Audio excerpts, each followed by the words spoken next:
السلام علیکم دوستوں، کربلا کے میدان میں جب ابن زیاد نے حضرت رضی اللہ تعالیٰ عنہ کے ساتھ ان کے تمام ساتھیوں کو شہید کر دیا تو اپنی فوج کو حکم دیا کہ جاؤ اب عورتوں کے خیموں پر حملہ بولو۔ ابن زیاد کے حکم پر ایک بڑا لشکر اپنے گھوڑے دوڑاتے ہوئے عورتوں کے خیمے کی طرف آیا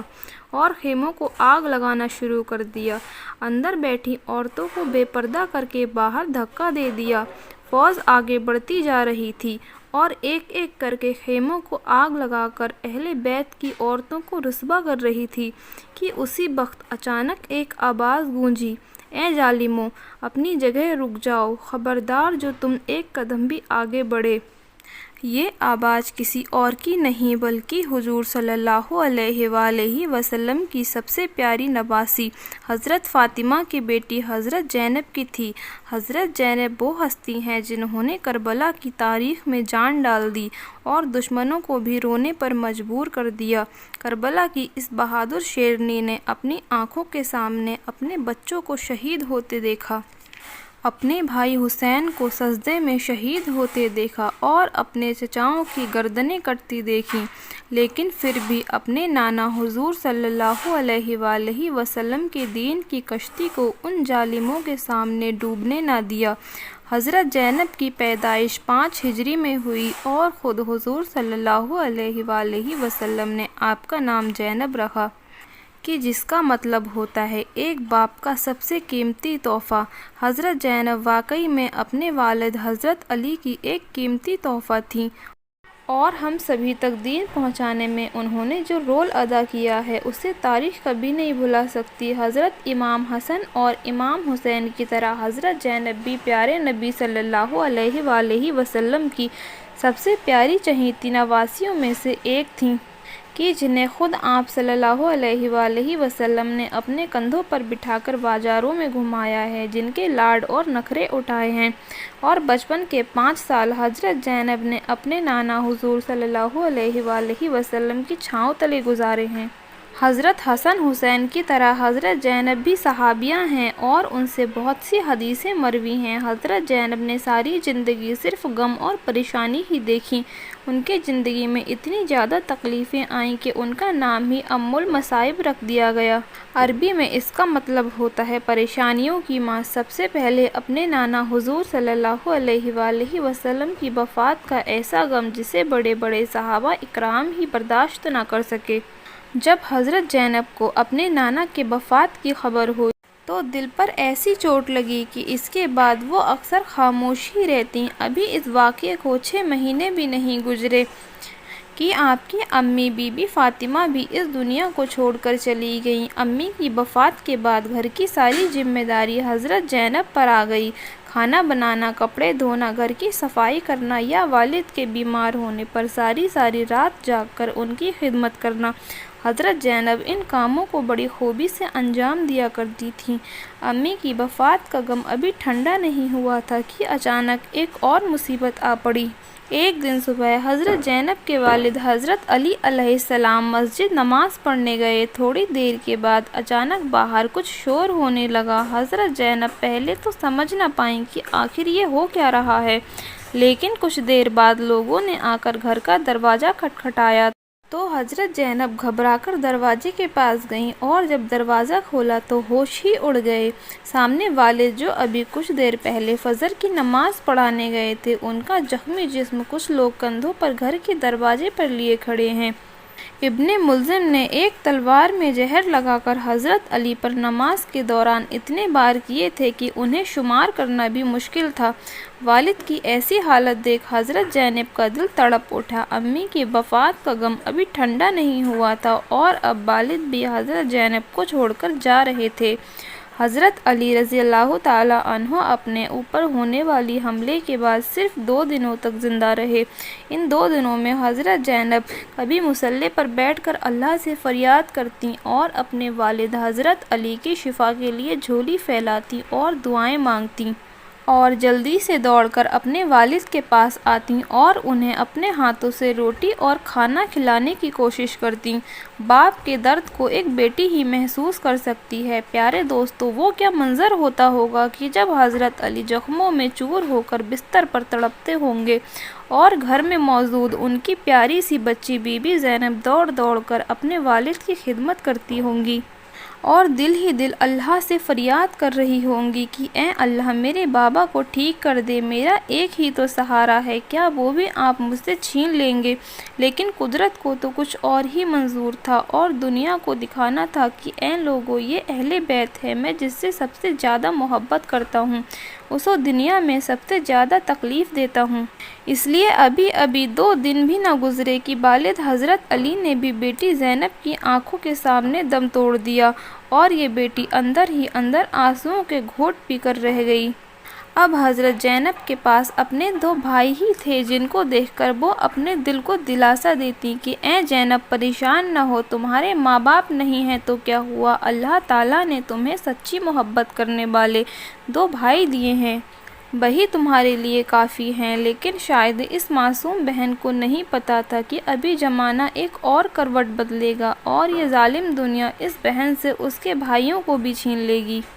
وقت گزرتا گیا، آخر ایک وہ دن بھی آ گیا جس رات حضرت حسن رضی اللہ تعالیٰ عنہ کو زہر دیا گیا۔ اس رات بی بی زینب مصلے پر بیٹھی عبادت کر رہی تھیں اور ان کے بھائی حضرت حسن دن بھر کے تھکے آرام فرما رہے تھے کہ تبھی اچانک رات میں حضرت حسن رضی اللہ تعالیٰ عنہ کی آنکھ کھلی تو بہن زینب کو آواز دے کر بلایا۔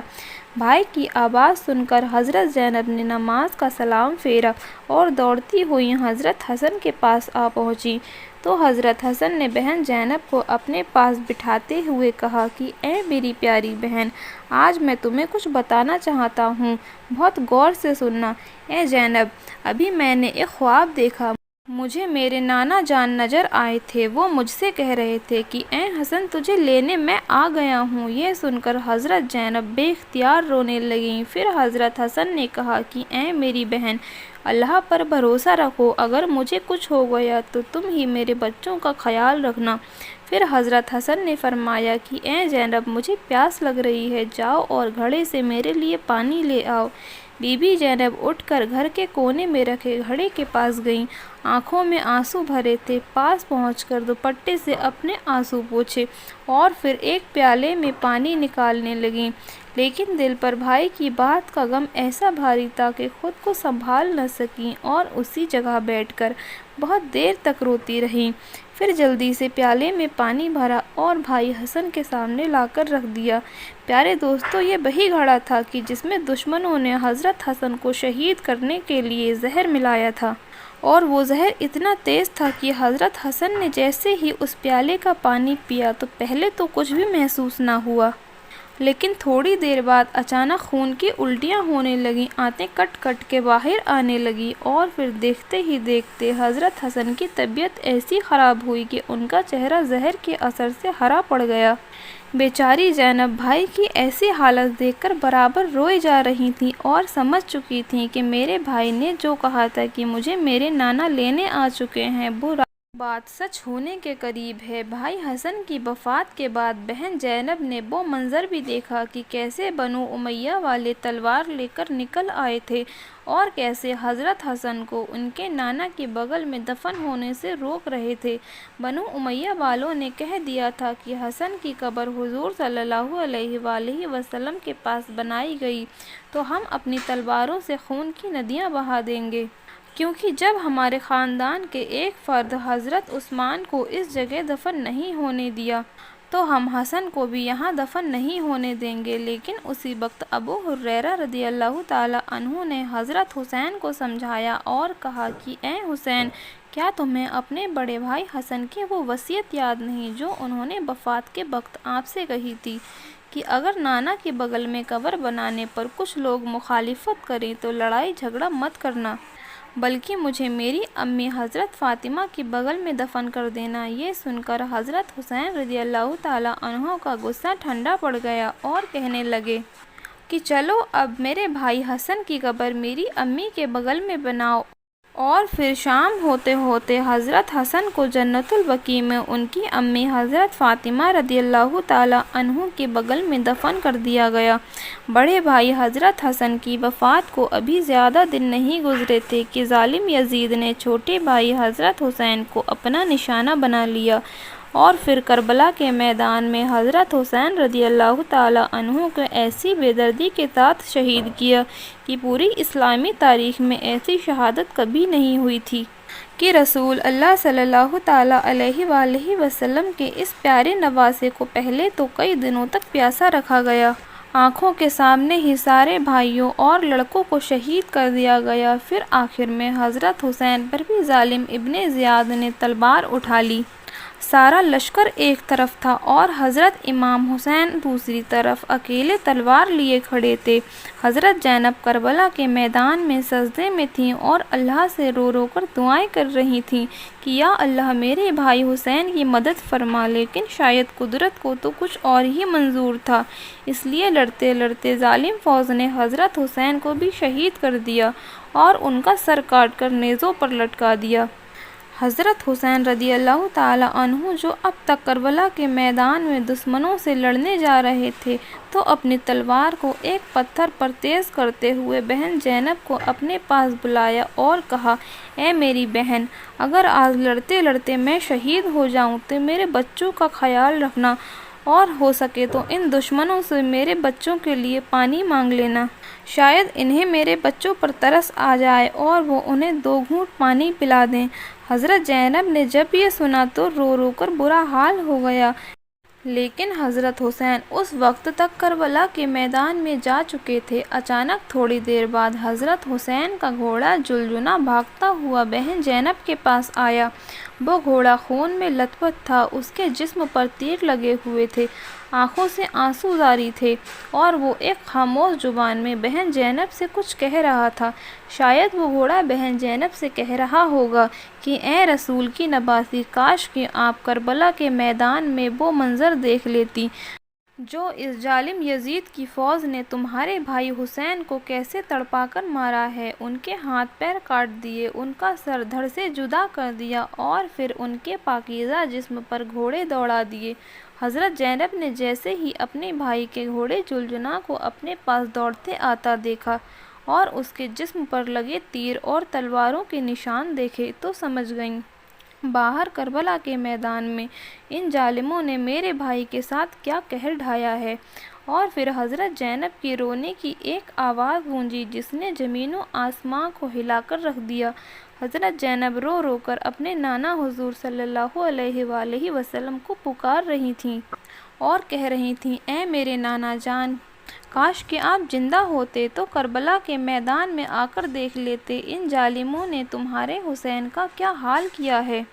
حضرت حسین علیہ السلام کو شہید کرنے کے بعد ابن زیاد نے فوج کو حکم دیا کہ جاؤ اب عورتوں کے خیموں پر حملہ بولو۔ ابن زیاد کے حکم پر فوج نے اچانک عورتوں کے خیموں پر حملہ بول دیا اور وہ سپاہی ایک ایک کر کے خیموں کو جلاتے جا رہے تھے اور اندر بیٹھی پاکیزہ عورتوں کو بے پردہ کر کے خیموں کے باہر دھکا دے رہے تھے۔ اچانک اسی وقت ایک آواز گونجی، اے فوج والو، اپنی جگہ پر رک جاؤ، خبردار جو تم نے ایک قدم بھی آگے بڑھے، کیا تمہیں پتہ نہیں کہ اندر اہل بیت کی عورتیں بیٹھی ہیں؟ یہ آواز کربلا کی شیرنی حضرت زینب رضی اللہ تعالی عنہا کی تھی، لیکن ان ظالموں نے نبی کی نواسی کا بھی احترام نہ کیا اور اندر گھستے چلے گئے۔ حضرت زینب نبی کی وہ نواسی تھیں کہ جن کی آواز تک کسی غیر محرم نے نہ سنی تھی، لیکن آج تک کربلا کے میدان میں یزید کی اس ظالم فوج نے نبی کی اس نواسی کو بھی بے پردہ کر کے مردوں کے سامنے لا کھڑا کیا۔ حضرت زینب جب خیموں سے باہر نکلی اور ہر طرف اپنے گھر والوں کی لاشیں ہی لاشیں دیکھی اور اپنے بھائی حسین کا کٹا سر ابن زیاد کی تلوار میں لٹکا دیکھا تو بے ہوش ہو کر گر پڑی، اور جب ہوش آیا تو ایسے الفاظ میں مرثیہ پڑی جسے سن کر دشمن بھی رو پڑے۔ حضرت زینب نے کربلا کے میدان میں روتے ہوئے کہا، اے میرے نانا محمد صلی اللہ علیہ وآلہ وسلم، آ جاؤ، آج کربلا کے میدان میں آ کر دیکھ لو کہ ان ظالموں نے آپ کے بچے حسین کا سر کاٹ کر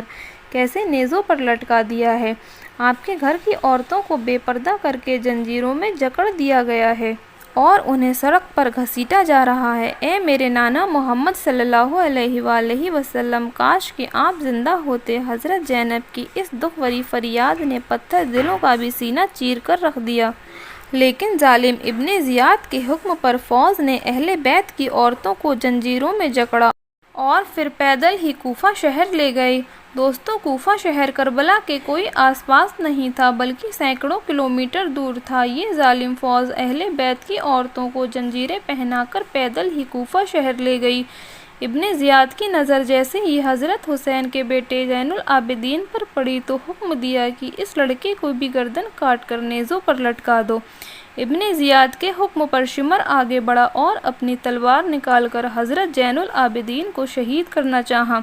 لیکن حضرت زینب نے جیسے ہی شمر کو تلوار نکالتا دیکھا تو دوڑ کر اپنے بھتیجے حضرت زین العابدین کے اوپر آ کر لیٹ گئیں اور کہنے لگیں، اے ظالموں، کیا تمہاری ابھی تک پیاس نہیں بجھی ہے؟ تم رسول کے گھر والوں کا کتنا خون بہاؤ گے؟ شمر نے بہت کوشش کی لیکن حضرت زینب نے اپنے بھتیجے حضرت زین العابدین کو قتل ہونے نہ دیا اور کہہ دیا کہ اے ظالموں، اگر تم میرے بھتیجے کو قتل کرنا چاہتے ہو تو پہلے میری گردن کاٹو۔ آخر مجبور ہو کر ابن زیاد نے شمر کو روک لیا اور کہا کہ ان سبھی کو کوفہ شہر لے کر چلو۔ تمام اہل بیت کو بیڑیوں میں جکڑ کر کوفہ لے جایا گیا اور پھر وہاں سے پیدل یزید کے محل دمشق لے جا کر انہیں ظالم یزید کے سامنے پیش کیا گیا۔ یزید نے جب امام حسین علیہ السلام کے سر کے ساتھ بے حرمتی کرتے ہوئے اپنی چھڑی سے ان کے ہونٹوں پر مارا تو یہ منظر دیکھ کر بہت بوڑھے صحابی تڑپ اٹھے اور کھڑے ہو کر کہنے لگے کہ اے یزید، حسین کے ہونٹوں سے اپنی چھڑی ہٹا لو، میں نے ان ہونٹوں پر پیارے نبی صلی اللہ علیہ وآلہ وسلم کے ہونٹوں کو لگتے دیکھا ہے۔ ان صحابی کی بات سن کر یزید اتنے غصے میں آ گیا کہ کہنے لگا، اے بوڑھے دادا، شکر مناؤ کہ تم بوڑھے ہو گئے ہو، ورنہ ابھی اپنی تلوار سے تمہاری گردن اڑا دیتا۔ دمشق پہنچنے کے بعد یزید بھی اہل بیت کے ساتھ کچھ برا سلوک کرنا چاہتا تھا، لیکن حضرت زینب کے دل چیر دینے والے خطبوں نے پورے دمشق کو ہلا کر رکھ دیا اور قریب تھا کہ حضرت زینب کے خطبوں کی وجہ سے یزید کے اپنے لوگ ہی اس کے دشمن بن کر اس ظالم حکومت کا تختہ پلٹ دیتے۔ اس لیے یزید نے ان نازک حالات کو دیکھتے ہوئے تمام اہل بیت کو جلد سے جلد دمشق سے مدینہ روانہ کر دیا اور اس نے حضرت امام حسین علیہ السلام کا کٹا سر بہن زینب کے ہاتھ میں رکھتے ہوئے کہا کہ آپ لوگ سلامتی کے ساتھ اپنے شہر مدینہ لوٹ جائیں۔ پیارے دوستو، امید کرتے ہیں کہ یہ واقعہ آپ کو ضرور پسند آیا ہوگا اور ایسے ہی اسلامک معلومات حاصل کرنے کے لیے ہمارے چینل کو سبسکرائب کریں اور پاس میں رکھے بیل آئیکن پر بھی ضرور کلک کر دیں، جس سے ہماری ہر ویڈیو کی نوٹیفیکیشن آپ تک پہنچ جائے۔